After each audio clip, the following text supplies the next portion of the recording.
Активирањето на стоковите резерви би можело да доведе до намалување на инфлацијата и стабилизација на цените на основните прехранбени производи, смета првиот човек на Стопанската комора на Северозападна Македонија, Нухи Алију. Тој објаснува дека со активирањето на стоковите резерви ќе се зголеми понудата на пазарот, а тоа ќе доведе до намалување на цените на производите.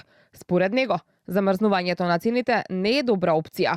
Краткорочна мерка е и не ги дава посакуваните резултати. Цените се формираат врз основа на понудата и побарувачката, цените до крај на годината и може да паѓаат.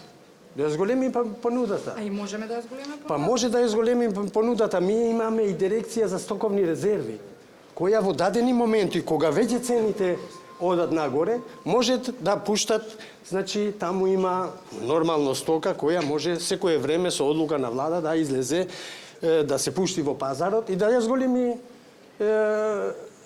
понудата. Треба да се и во моментот треба да проценат, значи во влада има и експерти. Иако цените и понатаму се високи, трендот на инфлација во септември покажува намалување во однос на август. Според најновиот извештај на Државниот завод за статистика, инфлацијата минатиот месец се намалила за 0,2% во споредба со месецот претходно, но бележи зголемување од 4% во однос на септември 2024 година.